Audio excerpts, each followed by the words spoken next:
ನಮಸ್ತೆ ಆತ್ಮೇರೆ, ನಿಮ್ಮೆಲ್ಲರ ಹಿತೈಷಿ ಆಧ್ಯಾತ್ಮಿಕ ಚಿಂತಕ ಶಿಕ್ಷಕ ಚಿತ್ತಚೇತನ ಬ್ರಹ್ಮ.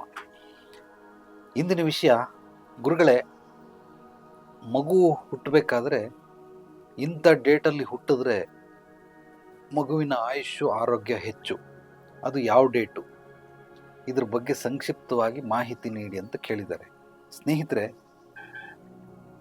ವರ್ಷಕ್ಕೆ 365 ದಿನ, ತಿಂಗಳಿಗೆ 1ನೇ ತಾರೀಕಿಂದ 31ನೇ ತಾರೀಕುವರೆಗೂ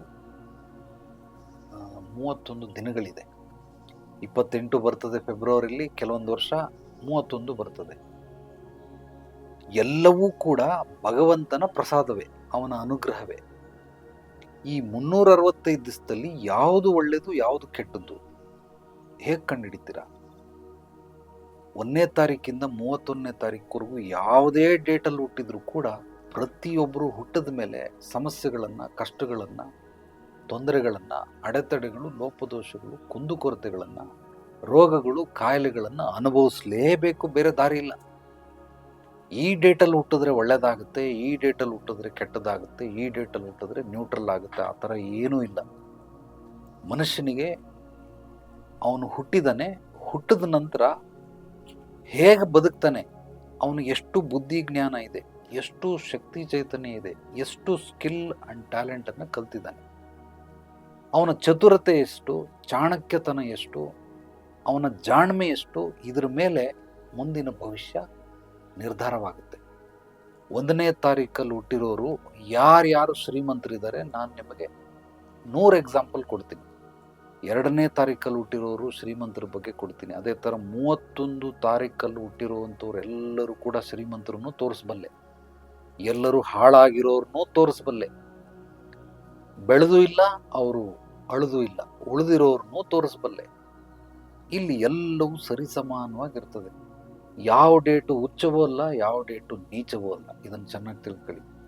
ಇಂಥ ರಾಶಿಲಿ ಹುಟ್ಟಿದ್ರೆ ಅವ್ರಿಗೆ ಒಳ್ಳೇದಾಗುತ್ತೆ, ಇಂಥ ರಾಶಿಲಿ ಹುಟ್ಟಿದ್ರೆ ಕೆಟ್ಟದಾಗುತ್ತೆ, ಖಂಡಿತವಾಗ್ಲೂ ಇಲ್ಲ. ಕೆಟ್ಟದಾಗಂಗಿದ್ರೆ ಭಗವಂತ ಯಾಕೆ ನಮ್ಮನ್ನು ರಾಶಿ ನಕ್ಷತ್ರಗಳನ್ನು ಕೊಡ್ತಾ ಇದ್ದ, ದಿನಾಂಕಗಳನ್ನು ಕೊಡ್ತಾ ಇದ್ದ? ಫಸ್ಟ್ ಆಫ್ ಆಲ್ ಇಲ್ಲಿ ಡೇಟ್ಗಳೇ ಇಲ್ಲ. ನಾವು ಮಾಡ್ಕೊಂಡಿರೋದು ಒಂದು ಐಡೆಂಟಿಫಿಕೇಶನ್ಗೋಸ್ಕರ ನಾವು ಮಾಡ್ಕೊಂಡಿದ್ದೀರಿ. ಅಕಸ್ಮಾತ್ ಕ್ಯಾಲೆಂಡ್ರೇ ಇಲ್ಲ, ಗಡಿಯಾರನೇ ಇಲ್ಲ, ಏನು ಮಾಡ್ತಾ ಇದ್ರಿ? ಇವತ್ತು ಯಾವ ವಾರ ಅಂತ ನಿಮ್ಗೆ ಹೆಂಗೆ ಗೊತ್ತಾಗೋದು? ಯಾವ ದಿವಸ ಅಂತ ಹೆಂಗೆ ಗೊತ್ತಾಗೋದು? ಖಂಡಿತವಾಗ್ಲೂ ಅದೆಲ್ಲ ಏನೂ ಇಲ್ಲ. ಇಲ್ಲಿ ನಿಮಗೂ ಎಲ್ಲರಿಗೂ ಅರ್ಥ ಆಗಲಿ ಅನ್ನೋದಕ್ಕೋಸ್ಕರ ಈ ಸ್ಪಾನರ್ ಸೆಟ್ ಬರ್ತದೆ, ಒಂದು 25-30 ಸ್ಪಾನರ್ ಸೆಟ್, ಚಿಕ್ಕದು. ಅಂದರೆ 1ನೇ ನಂಬರ್ 2ನೇ ನಂಬರ್ ಸ್ಪಾನರು, 3ನೇ ನಂಬರು 4ನೇ ನಂಬರ್ ಸ್ಪಾನರು, 5ನೇ ನಂಬರ್ 6ನೇ ನಂಬರ್, ಈ ಥರ ಸುಮಾರು 150, 200, 300, 1000 ಗಂಟನೂ ಸ್ಪಾನರ್ಗಳು ಸಿಗ್ತವೆ. ಬಟ್ ಒಂದು 100 ಸ್ಪಾನರ್ ಅಂತ ಇಟ್ಕೊಳ್ಳಿ. ಈ ಎಲ್ಲ ಸ್ಪಾನರ್ಗಳಿಗೆ ಏನಕ್ಕೆ ಸ್ಪಾನರ್ ರೆಡಿ ಮಾಡಿದ್ದಾರೆ ಅಂದರೆ, ಅಷ್ಟನೇ ನಂಬರ್ ನೆಟ್ಟಿಗೆ ಇಷ್ಟನೇ ನಂಬರ್ ಸ್ಪಾನರ್ ಬೇಕೇ ಬೇಕು. ಅದೇ ರೀತಿ 1ನೇ ತಾರೀಕಲ್ಲಿ ಹುಟ್ಟಿದಾಗ ಒಂದು 10ನೇ ನಂಬರ್ ಸ್ಪಾನರು, ಅದಕ್ಕೆ 10ನೇ ನಂಬರ್ ನೆಟ್ಟಿದ್ರೆ ಮಾತ್ರ ಉಪಯೋಗ ಬರ್ತದೆ. ಕಡಿಮೆ ಇದ್ದರೆ ಹೋಗಲ್ಲ, ಜಾಸ್ತಿ ಇದ್ದರೆ ಅದಕ್ಕೆ ಪ್ಯಾಕಿಂಗ್ ಕೊಟ್ಬಿಟ್ಟು ಲೂಸ್ ಟೈಟು ಮಾಡಬೇಕಾಗುತ್ತೆ. ಹಂಗೆ ಮಾಡ್ತಾ ಮಾಡ್ತಾ ಎಡ್ಜೆಲ್ಲ ಸೌದೋಗ್ಬಿಡ್ತದೆ, ಸ್ಪಾನರು ಕೂಡ ಕೆಟ್ಟೋಗ್ಬಿಡ್ತದೆ, ಅದು ಉಪಯೋಗಕ್ಕೆ ಬರೋದಿಲ್ಲ. ಆದ್ದರಿಂದ ಸರಿಯಾದ ನೆಟ್ಟಿಗೆ ಸರಿಯಾದ ಸ್ಪಾನರ್ ಬೇಕು.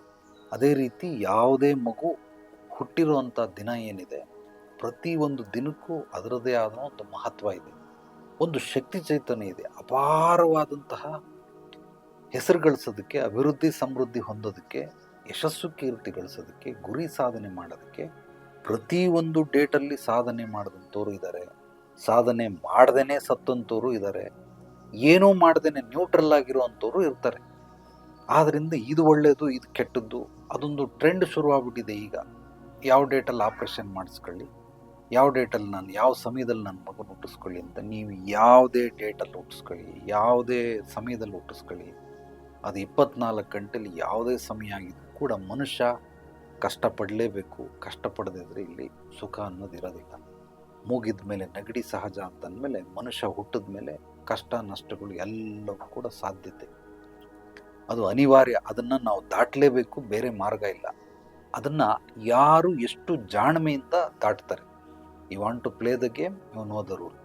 ಯಾರ್ಯಾರಿಗೆ ಆಟದ ನಿಯಮಗಳು ಗೊತ್ತು, ಆ ನಿಯಮದ ಅನುಸಾರವಾಗಿ ಆಡ್ತಾ ಆಡ್ತಾ ಆಡ್ತಾ ಆಡ್ತಾ ನಿಸರ್ಗ ಒಂದು ಹಂತಕ್ಕೆ ಅವನನ್ನು ಗುಡ್ ಪ್ಲೇಯರನ್ನಾಗಿ ಮಾಡುತ್ತೆ. ಮೊದಲನೇ ಹಂತದಲ್ಲಿ, ಎರಡನೇ ಹಂತದಲ್ಲಿ ಅವನನ್ನು ಗ್ರೇಟ್ ಪ್ಲೇಯರ್ನಾಗಿ ಮಾಡುತ್ತೆ, ಮೂರನೇ ಹಂತದಲ್ಲಿ ಅವನನ್ನು ಲೆಜೆಂಡ್ರಿ ಅಂತ ಕನ್ಸಿಡರ್ ಮಾಡಿಬಿಡ್ತದೆ, ನಿಸರ್ಗನೇ ಅವಾರ್ಡ್ ಕೊಟ್ಬಿಡುತ್ತೆ. ಆದ್ದರಿಂದ ಇಲ್ಲಿ ಕಲಿಕೆ, ವಿತೌಟ್ ಲರ್ನಿಂಗ್ ನೋ ಅರ್ನಿಂಗ್. ಎಲ್ಲವೂ ಕಲಿತಾ ಕಲಿತಾ ಕಲಿತಾ ಕಲಿತಾ ನಮ್ಮ ಜೀವನದ ಶೈಲಿಯನ್ನು ಅಭಿವೃದ್ಧಿ ಸಮೃದ್ಧಿ ಪಡಿಸ್ಕೊಳ್ತಾ ಹೋಗಬೇಕು. ಇದು ಮೂಲ. ಅದಕ್ಕೆ ಊಟ ಬಲ್ಲವನಿಗೆ ರೋಗವಿಲ್ಲ, ಮಾತು ಬಲ್ಲವನಿಗೆ ಜಗಳವಿಲ್ಲ ಅಂತ ಹಿರಿಯರು ಹೇಳಿದ್ದಾರೆ. ಇದರ ಅರ್ಥ ಇಷ್ಟೇನೆ. ಆದ್ದರಿಂದ ಯಾವ ಡೇಟ್ ಒಳ್ಳೆಯದು, ಯಾವ ಡೇಟ್ ಕೆಟ್ಟದ್ದಲ್ಲ. ಯಾವುದೇ ಡೇಟಲ್ಲಿ ಹುಟ್ಟಿದರೂ ಕೂಡ ಅವನು ಮುಂದಿನ ಭವಿಷ್ಯವನ್ನು ಯಾವ ರೀತಿ ಮಾರ್ಗದರ್ಶನ ಪರಿಹಾರಗಳ ಜೊತೆಯಲ್ಲಿ ಬದುಕ್ತಾನೆ, ಎಷ್ಟು ಜ್ಞಾನ ಬುದ್ಧಿಗಳೊಂದಿಗೆ ಬದುಕ್ತಾನೆ ಅನ್ನೋದ್ರ ಮೇಲೆ ನಿರ್ಧಾರ ಆಗಿದೆ ಹೊರತು ಇಂಥ ಡೇಟಲ್ಲಿ ಹುಟ್ಟಿದ್ರೆ ಇವನು ಶ್ರೀಮಂತನಾಗ್ಬಿಡ್ತಾನೆ, ಇಂಥ ಡೇಟಲ್ಲಿ ಹುಟ್ಟಿದ್ರೆ ಇವನು ಭಿಕಾರಿ ಆಗ್ಬಿಡ್ತಾನೆ ಅಂತ ಯಾವುದೂ ಡೇಟ್ಗಳಿಲ್ಲ. ಅದು ನಿಮ್ಮ ನಿಮ್ಮ ಮನಸ್ಥಿತಿಗೆ, ಪರಿಸ್ಥಿತಿಗೆ, ವಾತಾವರಣಕ್ಕೆ ಬಿಟ್ಟಂಥದ್ದು. ನಿನ್ನ ಒಂದು ಯೋಗ್ಯತೆ ಅರ್ಹತೆ ಏನಿದೆ ಅದರ ಮೇಲೆ ನೀನು ಭಿಕಾರಿ ಆಗ್ತೀಯ, ನಿನ್ನ ಯೋಗ್ಯತೆ ಅರ್ಹತೆ ಮೇಲೆ ಶ್ರೀಮಂತನಾಗ್ತೀಯ ಹೊರತು ಈ ಹುಟ್ಟಿರೋ ಡೇಟ್ಗಳಲ್ಲಿ ಖಂಡಿತವಾಗ್ಲೂ ಯಾರು ಹೋಗಬೇಡಿ. ಯಾವುದೇ ಡೇಟ್ ಹುಟ್ಟಿದ್ರೆ ಅದಕ್ಕೆ ಸೂಕ್ತವಾದಂತಹ ನೆಟ್ಟಿಗೆ ಸ್ಪಾನರನ್ನು ಹುಡ್ಕೋದು ಕಲ್ತ್ಕೊಳ್ಳಿ. ಯಾರಿಗೋ ಹೆಸರು, ಆ ಹೆಸರನ್ನು ನಾವು ಹುಟ್ಟಿರೋ ಡೇಟ್ ಆಫ್ ಬರ್ತಲ್ಲಿ ಟ್ಯೂನ್ ಮಾಡ್ಬೋದು. ನಾನಿಲ್ಲಿ ಮಕ್ಕಳಿಗೆ ಹೆಸರಿಟ್ಕೊಡ್ತೀನಿ, ದೊಡ್ಡವ್ರಿಗೂ ಹೆಸರಿಟ್ಕೊಡ್ತೀನಿ, ಮನೆಗೆ ಹೆಸರಿಟ್ಕೊಡ್ತೀನಿ, ಕಂಪ್ನಿಗಳಿಗೆ ಹೆಸರಿಟ್ಕೊಡ್ತೀನಿ, ಕೆಲವೊಂದು ಪ್ರಾಡಕ್ಟ್ಗಳಿಗೂ ಹೆಸರಿಟ್ಕೊಡ್ತೀನಿ. ಆ ಪ್ರಾಡಕ್ಟ್ಗಳ ಬಣ್ಣ ಏನು, ಎತ್ತರ ಏನು, ಎಷ್ಟೊಂದು ಮನೆಗಳಿಗೆ ಹಲವಾರು ವಿಚಿತ್ರವಾದಂಥ ಹೆಸರಿಟ್ಟಿರ್ತಾರೆ. ಇದೆಲ್ಲವೂ ಕೂಡ ವೆರಿ ನೆಟ್ಟು ಸ್ಪಾನರ್, ಇದೆರಡರ ಕಾಂಬಿನೇಷನ್. ಅಂದರೆ ಮೇಲ್ ಆ್ಯಂಡ್ ಫೀಮೇಲ್ ಅಂತೇಳಿ ನಾವು ಪ್ಲಗ್ಗಳೆಲ್ಲ ಹೇಗೆ ಹಾಕ್ತೀರಿ, ಪ್ರತಿಯೊಂದರಲ್ಲೂ ಮೇಲ್ ಆ್ಯಂಡ್ ಫೀಮೇಲ್ ಇದ್ದೇ ಇರ್ತದೆ. ಅದನ್ನು ಮ್ಯಾಚ್ ಮಾಡೋದು ಕಲಿಬೇಕಷ್ಟೆ. ಅದಕ್ಕೆ ಇಂಥ ಡೇಟು ಅಂಥ ಡೇಟು ಅನ್ನೋ ಅವಶ್ಯಕತೆ ಇಲ್ಲ. ಯಾರಿಗಾದರೂ ಕನ್ಫ್ಯೂಷನ್ ಇದ್ದರೆ ನೇರವಾಗಿ ಬಂದು ಭೇಟಿ ಮಾಡಿ. ನಿಮ್ಮ ಮುಂದಿನ ಜೀವನ ಅಭಿವೃದ್ಧಿ ಸಮೃದ್ಧಿಗಾಗಿ, ಯಶಸ್ಸು ಕೀರ್ತಿಗಾಗಿ, ಗುರಿ ಸಾಧನೆಗಾಗಿ ನಿಮ್ಮ ಹಿನ್ನೆಲೆ ಪೂರ್ವಾಪರವನ್ನು ತಿಳಿದ ನಂತರ ಮುಂದಿನ ಜೀವನಕ್ಕೆ ಮಾರ್ಗದರ್ಶನಗಳು, ಪರಿಹಾರಗಳು, ಪ್ರತಿಯೊಂದು ಸಮಸ್ಯೆಗೂ ಪರಿಹಾರಗಳುಂಟು. ಅದನ್ನು ಯಾವ ರೀತಿ ಅನ್ನೋದನ್ನು ತಿಳ್ಕೊಳ್ಬೇಕು. ಅದು ಎಲ್ಲರ ಹತ್ರನೂ ಸೊಲ್ಯೂಷನ್ ಇರೋದಿಲ್ಲ. ಸೊಲ್ಯೂಷನ್ ಇರೋರ ಹತ್ರ ಹೋಗಿ ನೀವು ಅದನ್ನು ತಿಳ್ಕೊಳ್ಬೇಕು, ಕಲ್ತ್ಕೊಳ್ಬೇಕು, ಕರಗತ ಮಾಡ್ಕೊಳ್ಬೇಕು. ಸೊ ಈ ಮೂರಕ್ಕೂ ನಾನು ಸದಾ ಸಿದ್ಧನಾಗಿದ್ದೀನಿ. ಸ್ವಬೋಧಿನಿ ಆಧ್ಯಾತ್ಮಿಕ ಪರಿಹಾರ ಕೇಂದ್ರ ನಿಮಗೋಸ್ಕರ ತೆರೆದಿರುತ್ತೆ. ನೇರವಾಗಿ ಬಂದು ಮಾರ್ಗದರ್ಶನ ಪರಿಹಾರಗಳನ್ನು ಪಡ್ಕೊಳ್ಬಹುದು.